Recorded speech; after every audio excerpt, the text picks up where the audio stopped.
Nitaanza mstari wa 9. Maandiko yanasema hivi: Mungu akamjia Balaamu akasema, ni watu gani hawa ulio nao pamoja nawe? Balaamu akamwambia Mungu, Balaki mwana wa Zipori mfalme wa Moabu ametutuma kwenu akisema, tazama, kuna watu waliotoka Misri wanafinika uso wa nchi. Basi njoo unilanie watu hawa, labda nitaweza kupigana nao na kuwafukuza. Bwana Yesu asifiwe. Unaona ya kwamba Balaki na Balaamu hawa ni watu, jambo la kwanza, ambao walikuwa na ushawishi mkubwa, na walikuwa ni watu ambao ni marafiki, na wakawa ni watu ambao wana ushawishi mkubwa katika maisha yao. Kwa hivyo kila mmoja anaponena jambo, basi lile jambo likaweza kutendeka. Bwana Yesu asifiwe.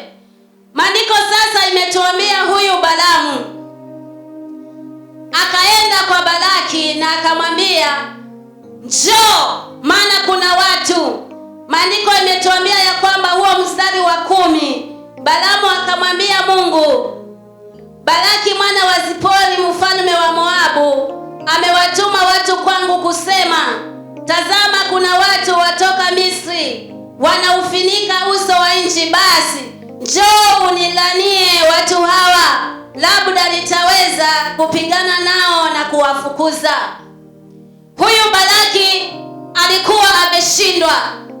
Na wacha nikwambie mtu wa Mungu, haya tunaoenda kuyanena leo ni mambo yanayotendeka katika watu wanaosema Yesu ni Bwana. Amen. Wao kanisani wanaabudu Mungu, kile wanachokifanya ni tofauti na Mungu. Bwana Yesu asifiwe.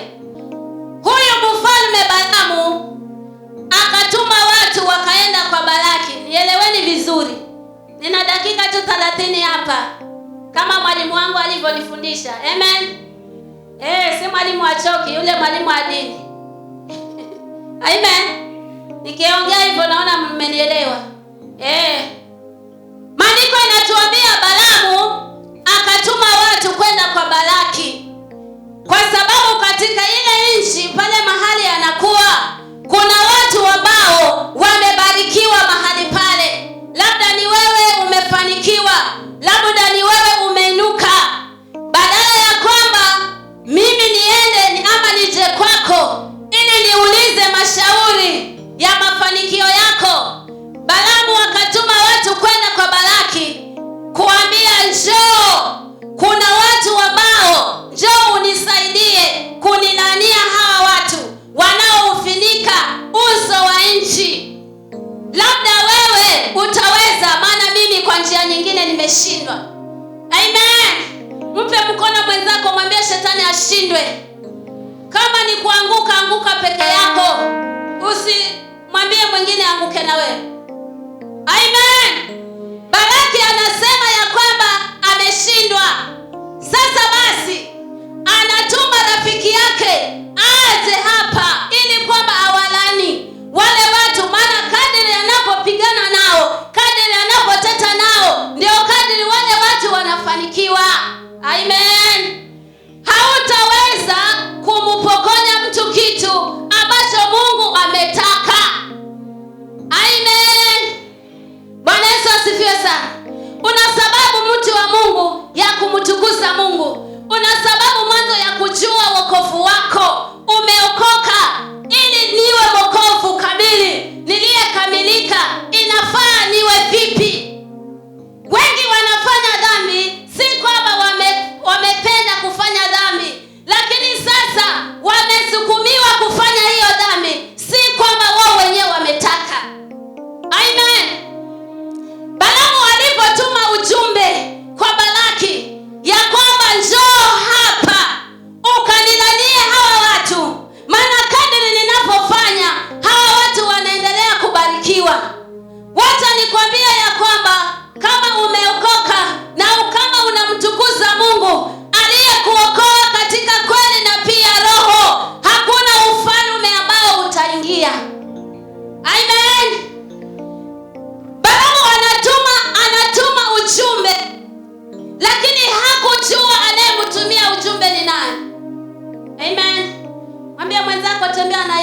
ubarikiwe. Wacha kujivalisha ngozi ya kondoo. Jumapili umo kanisani, katikati ya wiki umo kanisani, lakini yale mengine unayoyajua wewe pia unayafanya, yatakusababisha kucheleweshwa kwa baraka zako. Kama umeokoka, wacha uokoke. Bwana Yesu asifiwe. Huyu mzee mtani enda kumwambia, alisemaje? Alisema kwa kanisa yao ambao wanaenda, alikuwa akienda peleka tatizo lake, anaambiwa atoe 1,000 afungiwe na wana maombi. Amen. Amesema ameotoa maelfu nyingi, maana hajaombewa mara moja, lakini ile tatizo liko pale pa. Tunamchezea Mungu. Hebu tuokoke. Bwana Yesu asifiwe. Nilimwambia sasa umefika mwisho. Kama umeliwa hata kama ni 20,000 ni 10,000, leo ni mwisho. Na yule adui mwenye kukufanyia haya utayajua. Kumbe ni ndugu yake bwana. Karudi huko. Ilipofika Jumatatu, hiyo Jumapili, Jumatatu, Ijumaa, akashikwa na mbavu. Anakataa, yani pumzi hazipandi. Kaletwa huku Makadara. Akakitoa bwana. Amen. Karudisha huko Malindi, huko Malindi huko. Ili awe karibu na nyumbani. Simama na Mungu aliyekuokoa. Nimesema kuna dhambi ile unaifanya na kuna ile unashirikishwa. Si makusudi yako kufanya, lakini unaambiwa fanya hivi. Amen. Kama ni kuokoka, kila mmoja aliokoka akiwa peke yake, na toba ulikiri peke yako, na wokovu pia uko peke yako. Na shangaa ya kwamba wakati unafika ya kwamba unajitia katika mtego wa ibilisi wewe mwenyewe, na huku ukisema Yesu ni Bwana. Simama na Mungu. Amen. Mwaka huu ni wa 6 toka 2020. Wale wanaenda Kashani, si mnakuona vile kulivyo. Lile kanisa la Kashani lilikuwa kubwa kama nyinyi watu mlio hapa leo. Maana hii sio idadi ya hapa kanisani. Amen. Lakini yule mchungaji alikuwa kule. Akabeba wale washirika akaenda kuwafungulia Kashani Primary. Sasa akabandika jina kama sisi tunyoka. Kama wewe unaniita nyoka, hilo hata halinisumbui. Nimeitwa toka 2020. Kama ni tunaabudu mapepo. Lakini hii kazi mnaiona kweli ni ya mtu mwenye kuabudu mapepo. Chunga ulimi wako. Bwana Yesu asifiwe. Tambua ulikotoka ni wapi. Amen. Huyo mwenye kusema sisi ni nyoka, sasa hata ukikutana naye njiani anageuza njia. Sasa anakimbia nyoka ama anakimbia binadamu? Wokovu uko ndani ya mtu. Wewe umekuja hapa kumwabudu Mungu. Hukuja hapa kuangalia mtu. Amen. Na hata leo kuna watu wanasema sisi ni nani? Nyoka. Nakwambia hiyo hainitishi. Na kama sasa kwenu kuna wachawi, ndio nawataka waambie waje waniroge. Maana Mungu wangu aliyeniokoa na mjua vema. Amen. Simama na Mungu. Balaamu anaambiwa njoo unilaanie hawa watu. Lakini siku ya Mungu inapofika, Mungu anajitwalia utukufu. Bwana Yesu asifiwe. Ninachotaka ujue wewe mtu wa Mungu ni kwamba yule Mungu ambaye unamtumikia, yule Mungu ambaye amekuokoa, anaruhusu kuyafanya yale unayoyafanya. Ulize mwenzako, yule Mungu ambaye amekuokoa, hayo anayafanya anaruhusu. Mpe mkono na muulize, tuache kujifanya watakatifu. Amen. Amekwambiaje? Bwana Yesu asifiwe. Mabanyundo kumeisha na vituko sana. Amen. Hizo nyakati mchungaji Mkala alikuwa kule. Lakini juzi Ijumaa hiyo ilikuwa mwisho.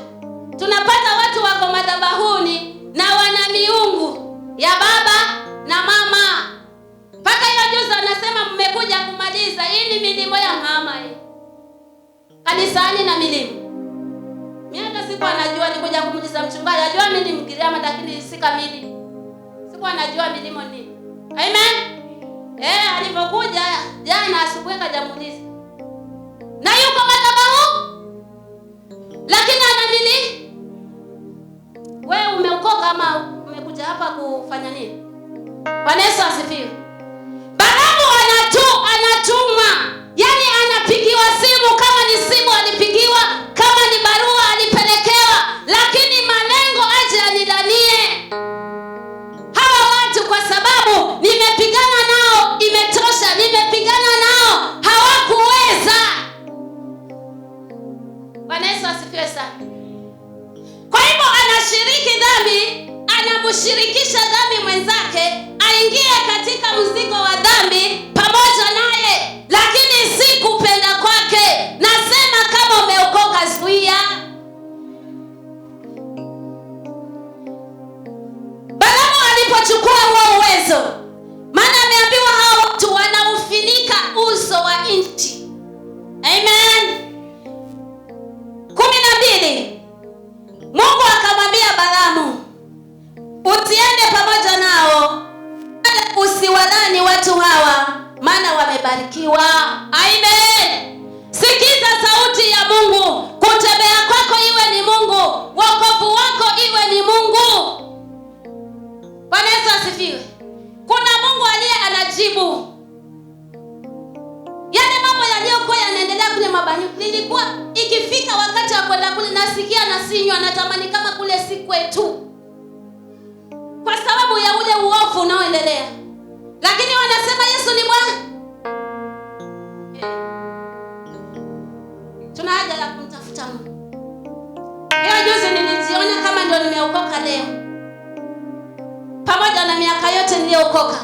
Maana kumbe yale maombi nilikuwa naomba tu siku moja, Mungu simama. Wewe Mungu wa kweli simama na watu wakuone. Hakuna siri duniani. Amen. Bwana Yesu asifiwe. Balamu akaambiwa na Mungu ya kwamba usiende pamoja na watu hawa, maana wamebarikiwa. Ile ndio juzi nilisema hivyo, kutakasa kila siku anasema madhabahu ni chafu. Madhabahu ni chafu. Kumbe sasa hiyo wale waombezi wakifanya vile, zinakusanya hizo baraka za madhabahu ziende kwa yule mwenye kufanya huo uchawi hapa. Na tena yuko hapo mbele akipiga makofi, Yesu ni Bwana. Tunaenda mbingu ya wapi? Muulize mwenzako ni mbingu gani tunaenda? Amen. Mungu akamwambia Balamu, usiende na hawa watu, maana wale wanao kufanya uende nayo, hawa watu wamebarikiwa, kwa hivyo hawawezi kulaniwa. Simama na Mungu tu. Hata kama itachukua muda, Mungu atajitukuza. Hata kama itakuwaje, lakini tatizo ni kwamba wewe mwenyewe unaomba kweli, lakini huna uhakika na hayo maombi yako. Labda haya maombi ni kweli ama haya maombi ni urongo. Amen.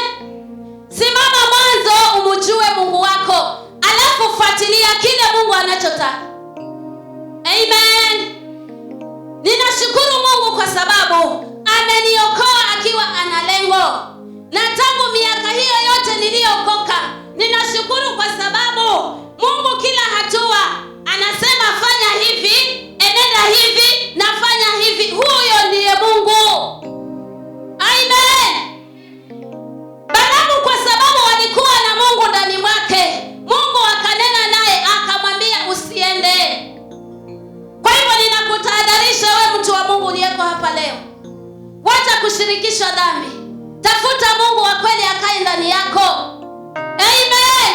Wacha kuja kanisani, maana leo watu wanakuja kanisani. Kuja kanisani umeaminisha. Amen. Si uja kanisani maana watu wanakuja. Njoo ukijua ni nini umekifuata. Bwana Yesu asifiwe sana. Sikia mstari wa 13. Balaamu akaondoka asubuhi, akawaambia wakuu wa Balaki, enendeni zenu hata nchi yenu, kwa maana Bwana amekataa kunipa ruhusa niende pamoja nanyi. Watu wengi hawasemi kweli, hata kama wameokoka, lakini kweli haimo ndani yao. Amen. Kwa sababu gani? Maana hawajabeba yule Mungu anayestahili. Lakini leo ninakwambia hivi, kama umeokoka, simama na Mungu. Sasa kile ambacho shetani anataka kikutendekee, Mungu atakiepusha, maana uko na Mungu. Amen. Simama tu na Mungu. Yule Mungu aliye kweli anaweza. Amen. Hii roho niliuliza, hii roho ikisema amen, akanambia wewe kila siku unasema, kila siku unahubiri ukweli, hasa utapata wapi pesa?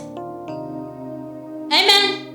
Kamwambia hivi, tangu upate hizo pesa, saa hizi umefikisha pesa ngapi? Anasema vile mlichoma vitu vyangu. Amen. Vile mlichoma vile vitu vyangu, saa hii hata watu wakija kuombewa wanatoa 50 ama wasitoe kabisa. Sasa utaombea ama waombee? Ambia shetani, pepo mchafu, shindwe kwa jina la Yesu. Amen. Sikuna wakati ule wa mabandito alikuja kuombewa hapa. Kuna mtu alitabiri hapa mambo ya kale kajibwa gani. Amen. Sasa huyo ndo alikuwa Mungu wake wa pili ilikuwa nyoka, watatu ikawa kona. Unajua kona kule baharini. Sasa anasema hizo ni miungu za babake. Alafu hii kinu sasa nimesemaje ile neno la Kiingereza? Kile kinu sasa ni milimo ya mame. Nasema muulize mwenzangu, wewe umeokoka vipi? Bado uko na milimo wako za Yohana ama unakoya Yesu? Hebu muulize kwa lugha ya kwenu. Mimi nimesema hiyo yangu. Mimi nakuzakia yangu asizile na milimo. Na wala hata sijui hiyo milimo ni nini. Amen. Simama na Mungu. Balaamu kulipokucha asubuhi, kwa sababu wameambiwa na Mungu usiende kuwalani watu hao waliobarikiwa. Asubuhi akawaraukia, akaenda akawaambia, enendeni kwa Bwana wenu, mkamwambie siendi pamoja na nyinyi. Amen. Umeokoka lakini huwezi kutaja jina la Mungu, hasa kwa watu wengi.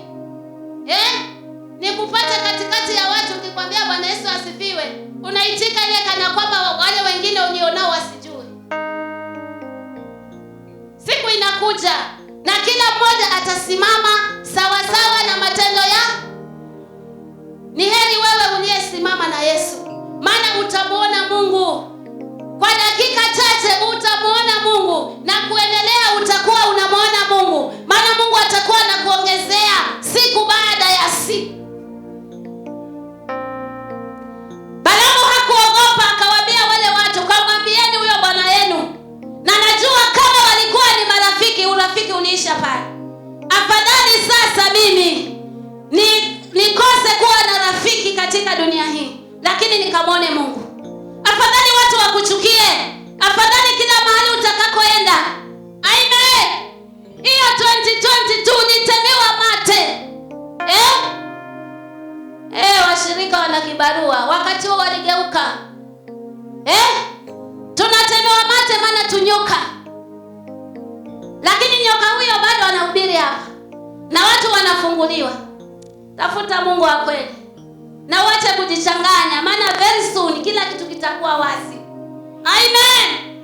Balaamu akawaambia wale watu, enendeni mkamwambie huyo bwana wenu kwamba Mungu amekataa. Hakuogopa. Kama uko na Mungu hutaogopa pepo. Hata uingie kwa dhambi, uingie kwa shida, kisa na maana unamuogopa, hata kama we ni nani. Hata kama we ni nani. Bora nimeambiwa nikwambie, lazima nitasema. Amen. Ili mradi uenende katika njia ya kumpendeza Mungu.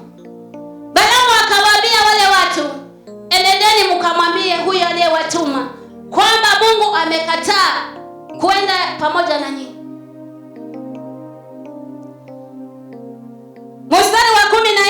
anasema hivi, wakuu wakaondoka wakaenda kwa Balaki, wakasema, Bwana anakataa kuja pamoja nasi. Basi Balaki akatuma wakuu mara ya pili, wengi zaidi, wenye cheo, wakubwa kuliko wale wa kwanza. Wakamlilia Balaamu wakamwambia, Balaki mwana wa Zipori asema hivi, nakusihi neno lolote lisuzuilie unijie, maana nitakufanyizia heshima nyingi sana, na neno lolote utakaloniomba nitalitenda. Basi njoo nakusihi unilanie watu hawa. Amen. Walipoambiwa waende, akaenda akatuma watu zaidi wenye cheo, maandiko yamesema hivyo, ili waje wakushawishi Balaki, waje wakushawishi huyu Balaamu kusudi aende akawalani wale watu. Amen. Tena wakamwambia, njoo tutakufanyizia heshima, tutakupa lolote utakalo. Amen. Ningekuwa mimi ningesema nataka hiyo roho yako. Sia yako nayo. Amen. Wacheni kujiingiza kwa mtego ambao hutaweza kutoka, na utakapotoka ukakuwa ni hasara. Anasema akatuma majeshi wengi, yani watu wengi wenye cheo, akamwambia, njoo, anakuita Balaki, uje unilanie hawa watu, na nitakufanyizia heshima zote zinazostahili kufanyika kwa ajili yako wewe. Lakini Balaamu hakutishika. Amen. Usimwache Mungu kwa sababu umepatwa na shida. Usimwache Mungu kwa sababu hauna kitu. Pale mahali huna kitu, ndio simama na Mungu ili Mungu ajitukuze. Amen. Lakini sasa wengi tunamwabudu Mungu kwa sababu mambo yako sawa. Kukiingia shida, Mungu huyu yuko wapi? Mungu huyu yuko wapi? Sasa hiyo imekuwa ni injili kila kona, huyu Mungu yuko wapi? Mungu anakuona. Amen. Sikilia tu imani yako. Omba Mungu kwa wakati wako. Tafuta Mungu kila siku. Kama wewe ni kijana, mwambie Mungu, huu ujana wangu siwezi. Amen. Lakini vijana wa siku hizi mwanzo hawataki neno. Ama ni urongo? Hawataki neno. Na mtu yoyote anayeitwa muamini, anayeitwa mwokovu, si vijana peke yao, hata wazee, wa mama. Kama wewe ni mtu usiyetaka neno, hutaweza kukua kiroho. Amen. Jambo la pili, hutakuwa na maombi. Maana ni uwe na neno ndio uombe. Maana yale maombi ni neno. Na kama huna neno utaomba vipi? Bwana Yesu asifiwe. Tuna haja ya kwamba watu wa Mungu tukamtafute Mungu katika kweli na roho. Balaamu hata walipotuma lile jeshi kubwa na kuja mpaka mafuta, nitakupa vitu vyovyote utakavyo ukija tu kunilania watu. Mbona asifanye yeye mwenyewe? Amen. Tuna haja watu wa Mungu ya kwamba kama umeokoka, zuia na ujue ni nini unazuia. Amen. La sivyo utatoka hapa na ukifika hapo nje waambiwe Bwana amesema sasa hivi utakufa. Sasa uende mbio, maana umeambiwa utakufa. Usichukue hatua wewe mwenyewe, uombe Mungu, muulize Mungu, mwambie je, nitakufa. Kwa nini kukimbia kabla ya kukimbizwa? Amen. Yaani wewe unataka mshahara na uja fanya kazi.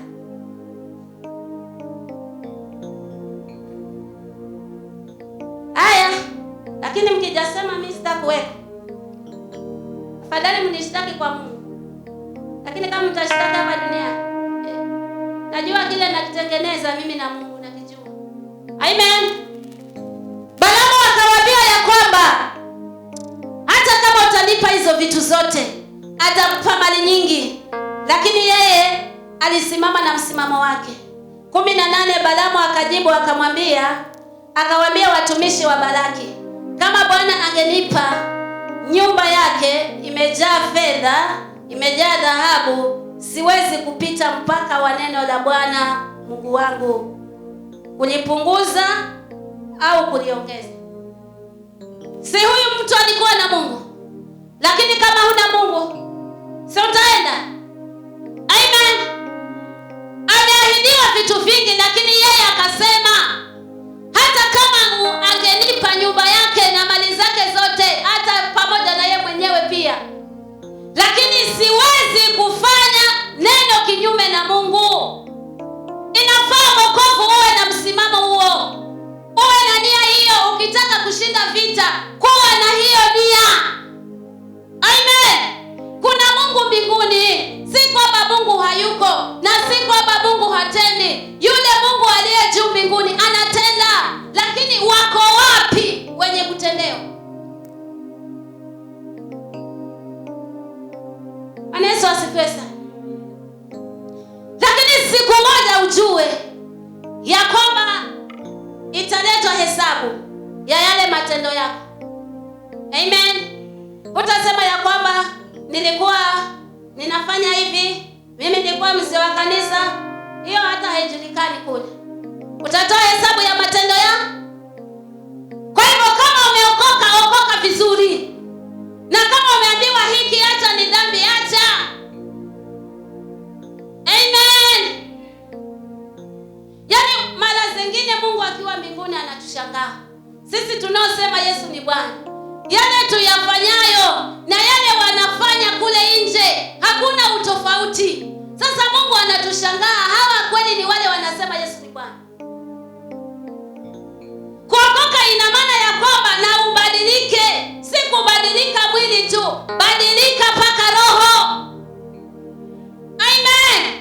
Kwa sababu gani? Mungu anaangalia moyo. Amen. Na huu moyo sasa ndio nitakuwa nimeuchafua. Huyo Mungu atauangalia kweli? Balaamu akawaambia ya wale watu, akawaambia hata kama angenipa nyumba, pia mimi siwezi nikapitisha mpaka wa Mungu. Kila neno Mungu ataliweka ndani yangu, ndilo nitakalo linena. Ukawa mwokovu wa namna hiyo, hakuna shetani atakusongelea. Amen. Maana si shetani akija, unajua hizi ni mbinu za pepo na unakabiliana nazo. Lakini kama huna Mungu ndani mwako, utajua pepo na Mungu ni nani. Amen. Lazima tuwe sawa katika kumwinua. Tafuta Mungu kwa faida yako mwenyewe, si faida ya mchungaji. Pia mchungaji atakuwa na Mungu wake. Amen. Kulingana na matendo yake. Kwa hivyo ni heri utengeneze, maana neema bado iko. Amen. Itafika ya kwamba hii neema tulionayo itaisha.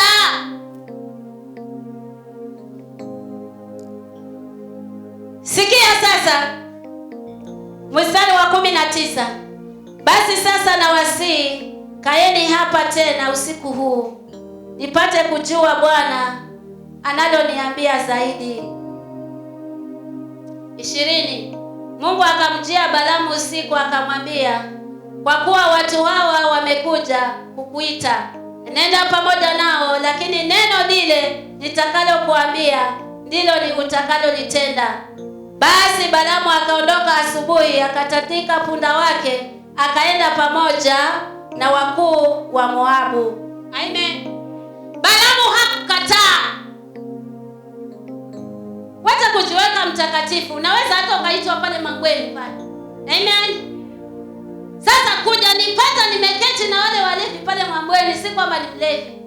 Watajuaje Mungu mpaka waache kule wapale? Amen. Lakini si wewe nao uende ukawe mlevi pamoja nao. Mara nyingi huwa napenda kusema huu msemo, lakini kwa ibada ya wamama, wachani ni useme leo. Bwana Yesu asifiwe. Yaani wewe uone mwenda wazimu njiani, amevua nguo anatembea, na wewe nawe uvue nguo zako ushikane na yule mwenda wazimu mtembee. Atakayewakuta njiani atasema nini? Nimekutana na mwenda wazimu wawili, lakini mwenda wazimu ni mmoja. Jiulize wewe na Mungu wako, mmefikiana wapi na Mungu wako? Jiulize hiyo swali na ujijaze mwenyewe. Balaamu akawaambia wale watu, ketini hapa huu usiku huu, kama ulikuwa ni mchana, sasa huu usiku Mungu atanena nami, nitaomba, Mungu ataniambia lile neno Mungu atakaloniambia, asubuhi nitawaambia. Hakuenda na akili zake. Mbona tunajibeba sisi kama sisi? Wacha kujibeba wewe kama wewe. Jibebe wewe na Mungu akiwa kiongozi, nawe utashinda.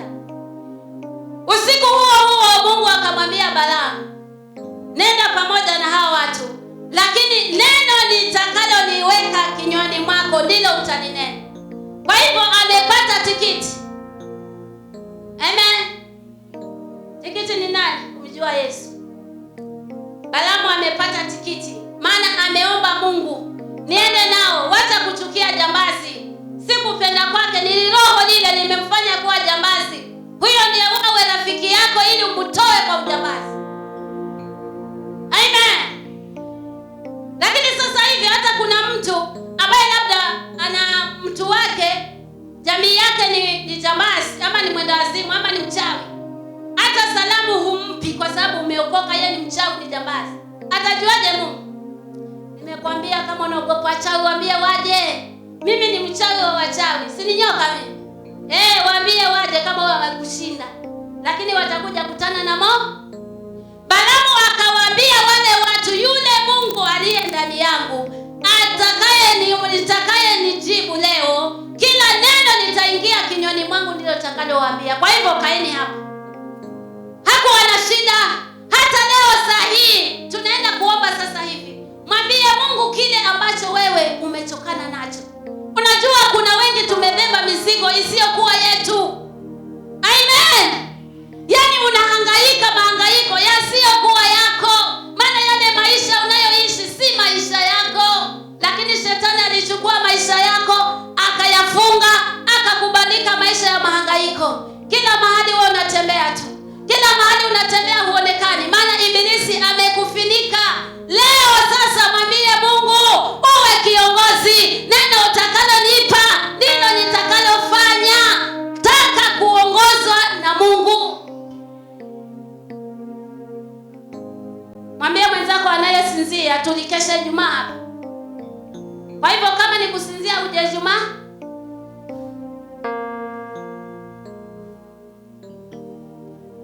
Balaamu alipowaambia wale watu ya kwamba kaeni hapa mpaka asubuhi, Mungu naye akajibu. Mungu kule, kwa Mungu hakuna dasabini ya maombi. Hata kama itafika miaka, hata kama itafika siku gani, bado Mungu atakuwa jibu. Siku moja tu ile ombi uliloliomba, miaka 20, miaka 30, Mungu atajibu. Mbona tunavunjika moyo?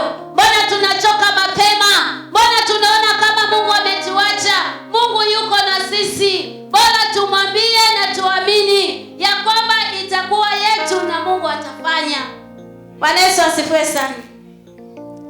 Sikiza sasa, katika njia ameambiwa waende. Kwa hivyo wamefunganya safari, wametandika punda na wanaenda safari. Lakini ujue Balaamu ameambiwa, neno nitakalolinena ndilo utakalolifanya. Bwana Yesu asifiwe. Mstari wa 22. Hasira ya Mungu ikawaka kwa sababu alikwenda malaika wa Bwana akajiweka njiani ili kumpinga. Basi alikuwa amepanda punda wake na watumishi wake wawili walikuwa pamoja naye. Na yule punda akamwona malaika wa Bwana amesimama njiani na upanga wake mkononi mwake, amekwisha kuufuta. Punda akageuka upande ili kuiacha njia, akaingia shambani. Balaamu akampiga ili kumrejesha njiani. 24. Kisha malaika wa Bwana akasimama mahali penye bonde katikati ya mashamba ya mizabibu, tena penye kitalu upande huu na kitalu upande huu. Yule punda akamwona malaika wa Bwana, akasonga ukutani, akamseta Balaamu mguu wake, basi akampiga mara ya pili. Amen. Unajua Balaamu anaenda na mwelekeo wa Mungu. Wameenda, amefika njiani,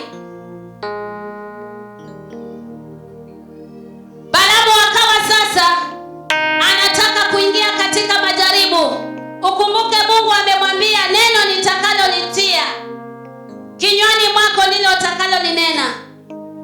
Wako njiani sasa, malaika wa Bwana akaenda pamoja naye.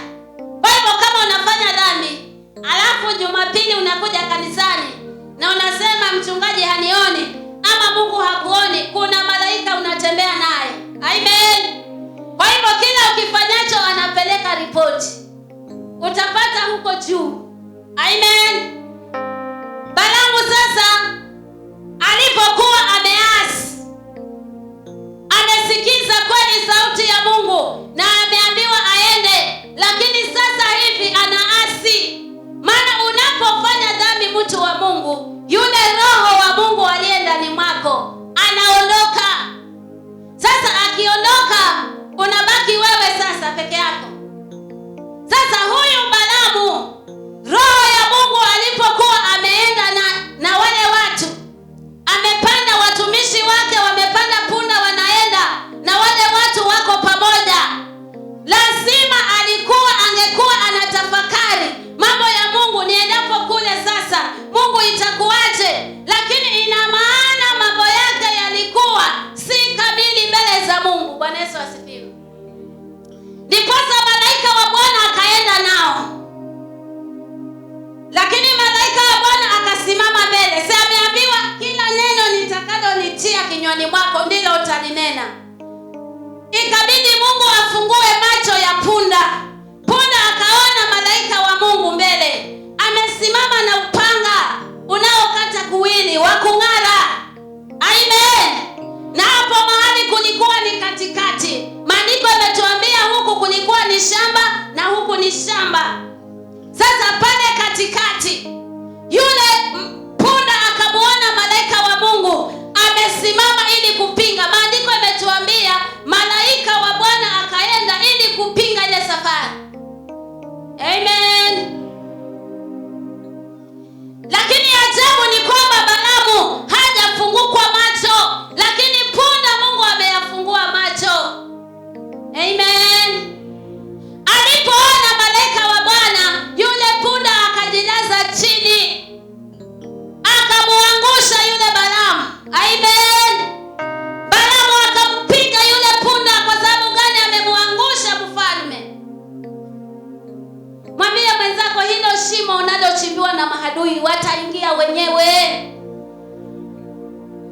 Wewe amini tu hilo, amini tu hilo, wataingia wenyewe. Balaamu akampiga yule punda kwa sababu amelala, yani amenyenyekea, ameanguka, maana ameona utukufu wa Mungu. Lakini Balaamu kwa sababu ina maana ile dhambi ilikuwa imemuingia kule, ya kwamba njoo ninanie nitakupa kila kitu, hakuona. Akamupiga punda, akamuregesha kwa njia.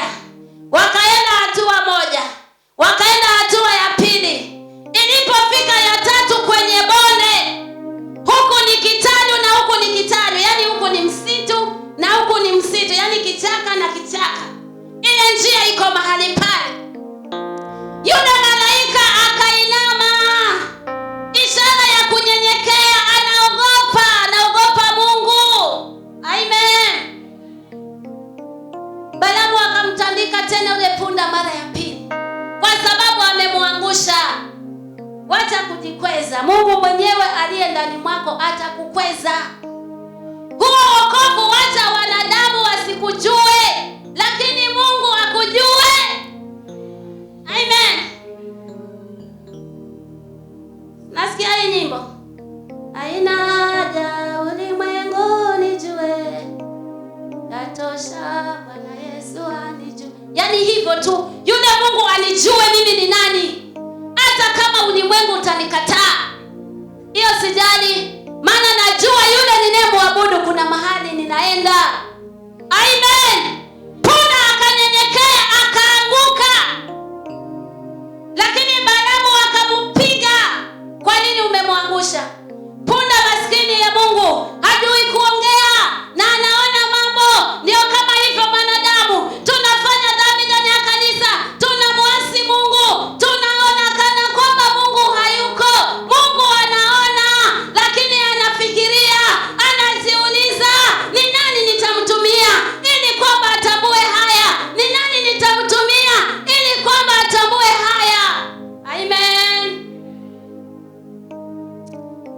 lazima tukajirudi.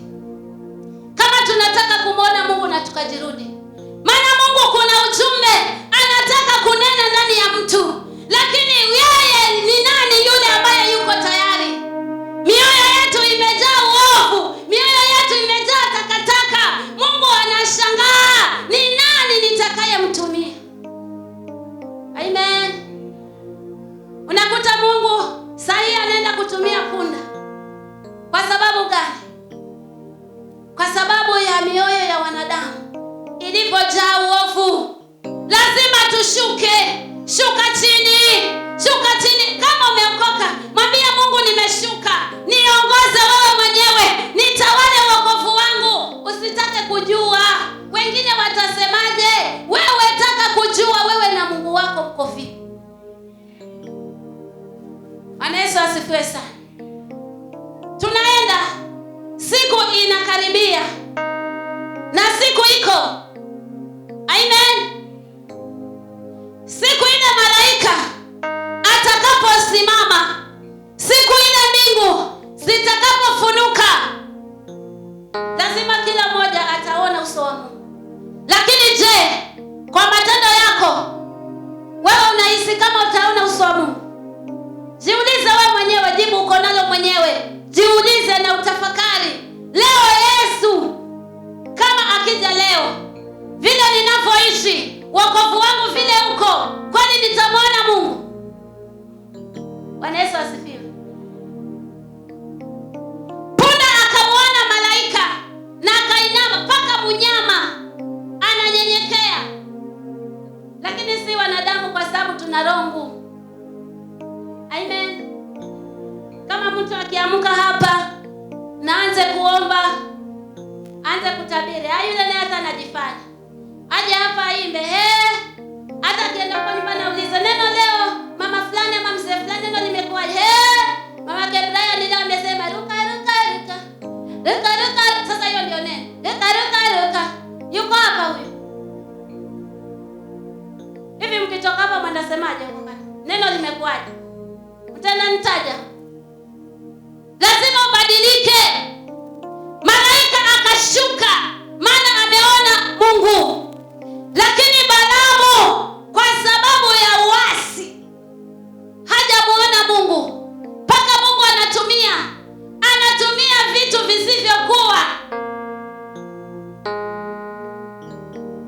havistahili, lakini anatumia kwa sababu hayumo. Tunahaja watu wa Mungu. Kama ni kusimama tusimame leo, na kama ni kuanguka tuanguke leo. Maana Ufunuo Yohana anasema afadhali uwe baridi ama uwe moto. Maana ukiwa vuguvugu Mungu atakutapi. Sasa chagua kitu kimoja ili Mungu akueleweke. Akuelewe kule mbinguni. Kama we ni mwokovu ama ni wale. Amen. Hata hivyo kinywa hii unaweza kutamka kwamba mimi nampenda Yesu. Lakini pamoja na kutamka kwa kinywa chako nampenda Yesu, ukawa umpendi. Amen. Lakini mbona mmetulia hivyo? Ama nimewagusa ama ni vipi? Muulize mwenzako walionaje hilo neno. Tuache hapo tuombe ama tuendelee? Haya.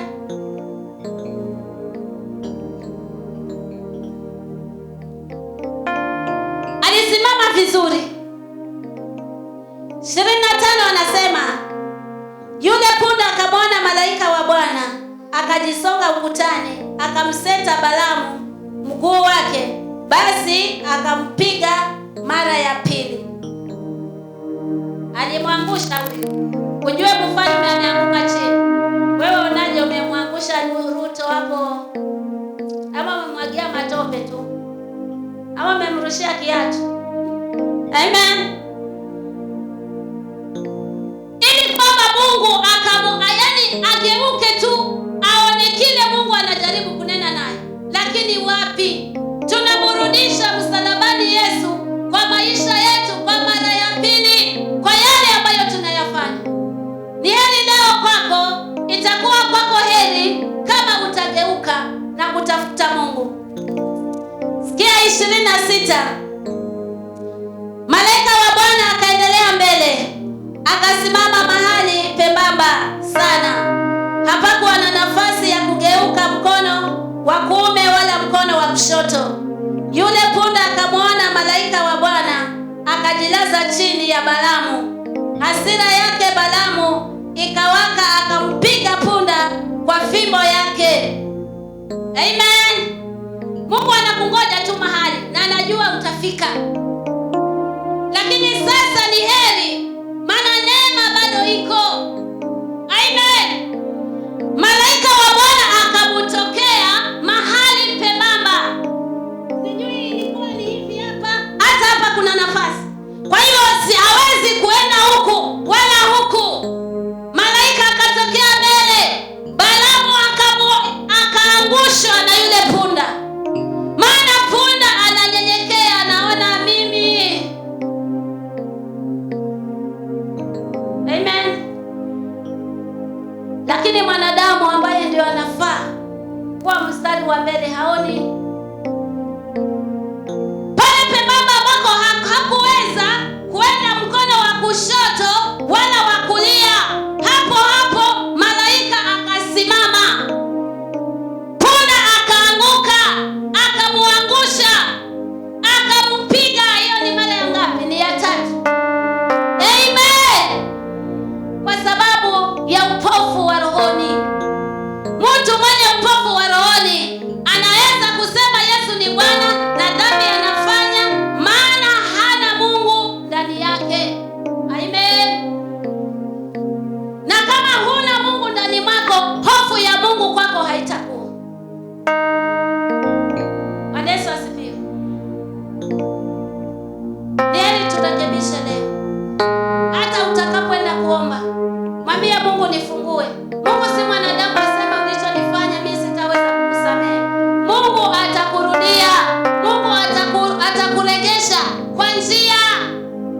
Punda amepigwa mara ya kwanza, amepigwa mara ya pili, amepigwa mara ya 3. Sikia kile Mungu alichofanya.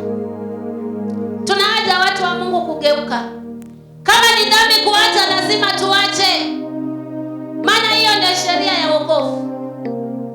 Amen.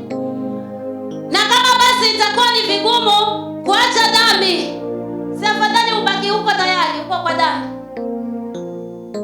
Amen.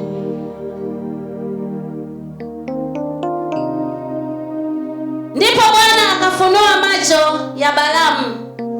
Kamwona malaika wa Bwana amesimama njiani, ana upanga mkononi mwake, amekwisha kuufuta, naye akasimama, akainama kichwa, akaanguka kifudifudi. Mara ya 3 ndio malaika wa Mungu anamfungua macho. Sasa iwe wewe ni mgonjwa, si utakuwa ni marehemu. Amen.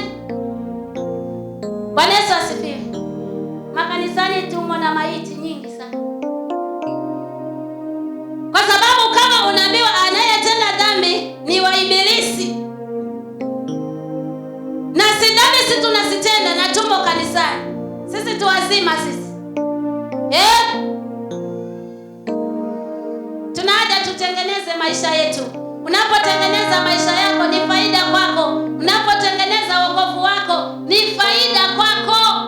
Unaposimama na Yesu vizuri, faida ni kwako. Lakini mimi ninakwambia hivi, kama hujasimama na Mungu, hutamuona Mungu. Amen. Utabaki ukisema Yesu ni Bwana, utabaki ukisema Yesu ni Bwana, na uko pale pale katika roho. Kwa sababu gani? Hujasimama vile inatakikana kama mwokovu kusimama. Malaika wa Bwana sasa akamfunua macho Balaamu. Leo mwambie Mungu akufungue macho, uone ya rohoni, uone yaliyojificha sirini. Amen. Na mimi naongea na watakatifu ambao wameokoka. Tafuta kujua yaliyo ya ndani, yaliyo ya siri.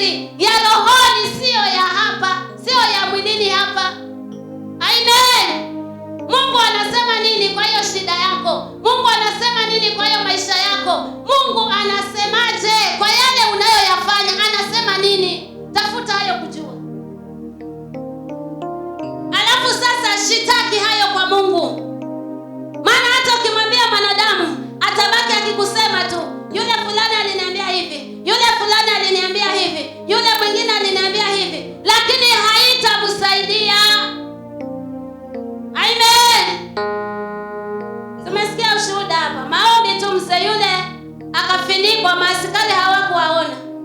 Nao wamejaa, hata naona akifika huko Nairobi sijui amekutana na vizuizi vya polisi mara ngapi.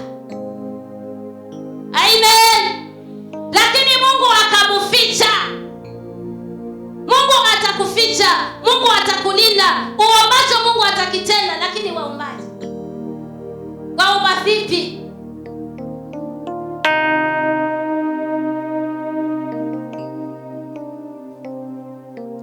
Tunamaliza hapo, tunaenda kuomba. Akamwangusha chini na akampiga.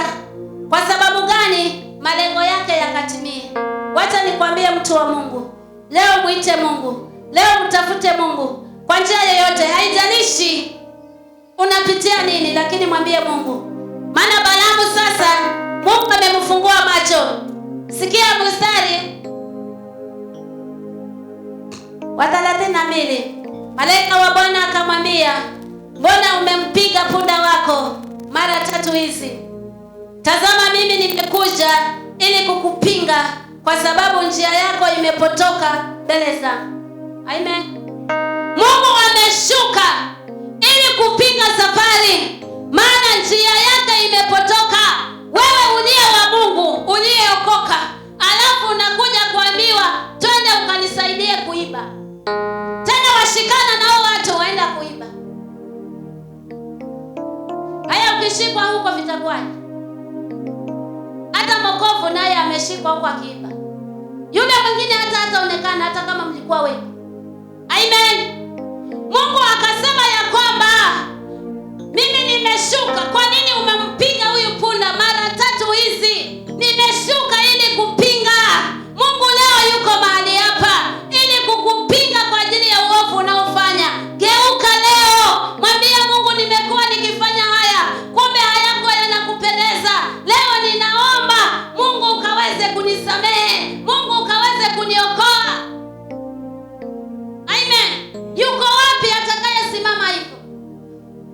Yuko wapi mwenye kusimama?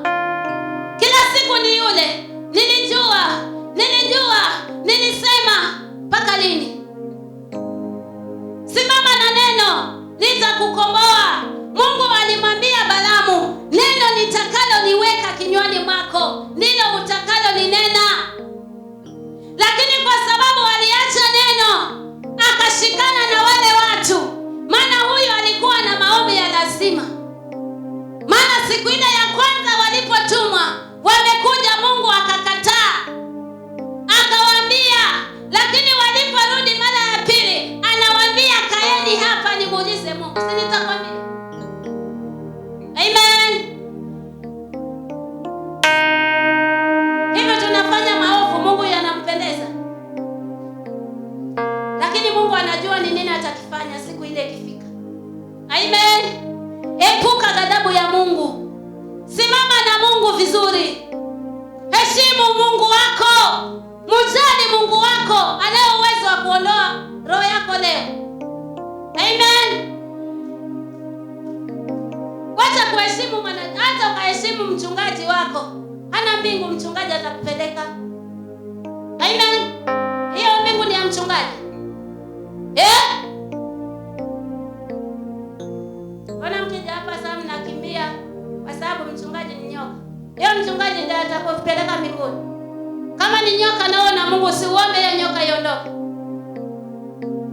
Halo? Mbona kimya? Naona hatari. Amen.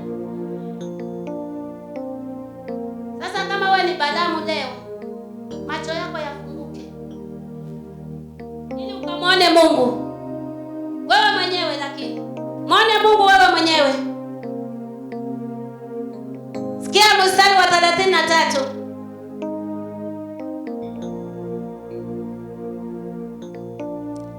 Punda akaona, akageuka upande mbele zangu mara 3 hizi.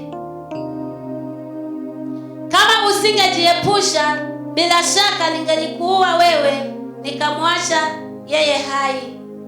Ni Mungu huyo anasema. Kama asingegeuka, amen, angemuua yeye na akamwacha yule punda. Maana punda ameona Mungu. Kuna alafu unaendelea kufanya mambo yako. Kuna hatari ambayo inakuja. Epuka hiyo ghadhabu ya Mungu, ili Mungu yule ambaye yuko ndani mwako atende jambo ndani ya maisha ya mtu. Bwana Yesu asifiwe. Malaika wa Bwana anamwambia, huyu punda ameniona mara 3 hizi na akajinyenyekesha, lakini wewe kwa sababu ya upotofu wako. Amen. Malaika wa Bwana akamwambia Balaamu, enenda pamoja na watu hawa, lakini neno lile nitakalokuambia ndilo utakalosema. Basi Balaamu akaenda pamoja na wakuu wa Balaki.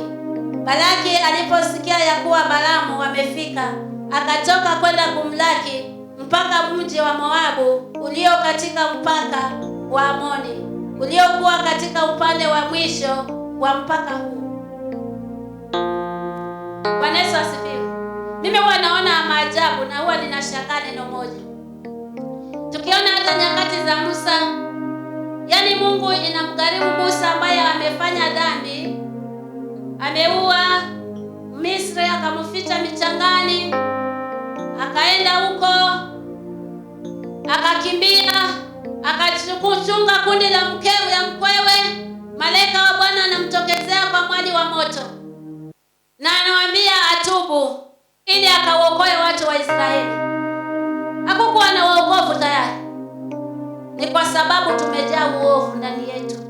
Ndiposa Mungu anatafuta mtu wa kumtumikia, mtu atakayemtuma ili afanye kazi yake. Anaona afadhali akafungua kinywa cha punda na akaongea. Tuna hatari watu wa Mungu. Lazima tujichunguze, lazima tujitafute, lazima tumjue Mungu. Mwambie Mungu leo, kile nilichobeba, kile ambacho kimenizuilia ya kwamba nisikutukuze katika kweli na pia roho, leo kiondoe. Mungu akamwambia, kwa sababu punda ameniona na akageuka. Lakini wewe sasa, kama ungeendelea hivyo, ningekuua wewe na nikamwacha punda hai. Lakini sasa enenda, neno nitakalo niweka ndani yako ndilo utakaolinena. Bado Mungu ananena hilo neno moja tu. Amen.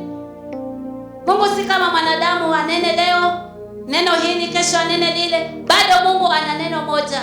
Akamwambia enenda, lakini neno nitakalo niweka ndani yako ndilo utakalo linena. Kwa hivyo akaenda. Yule adui aliyemwambia, Balaki alipomwona akafurahi sana, maana amekuja. Wewe endelea kusoma, mimi nimemalizia hapo. Ukiendelea kusoma, kwa hata vita vilitokea, maana akienda hapo kwa mlima ili awalani, yeye akawabariki. Wanakosana sasa. Nimekuita, nimekugharamikia uje unilanie, wewe unawabariki. Mungu ameweka neno, alimwambia lile neno nitaliweka ndani ndilo utakalo neno. Mungu ameweka neno gani kwako? Ameweka masengenyo? Ni nini neno ameliweka kwako? Amen. Ameweka uovu? Ameweka nini kwako? Balaamu anaambiwa neno nao hata usikatae. Lakini neno nitakalo niweka ndani yako ndilo utakalo linena. Kwa nini Mungu, ghadhabu ya Mungu iwake? Hasira ya Mungu iliwaka. Mstari wa 22 imesema hasira ya Bwana ikawaka. Mbona hasira ya Mungu iwake? Kwa sababu ya dhambi zako, kwa sababu ya makosa yako. Leo nenda ukatubu. Mwambie Mungu nioshe, mwambie Mungu nisafishe. Tengeneza wokovu wako. Kama kuna mambo ambayo umekuwa ukingangana na hayaendi, mwambie Mungu, tafuta kujua sababu ni nini. Utakapopata hiyo sababu, mwambie Mungu, sasa shuka unitendee. Amen. Mungu awabariki.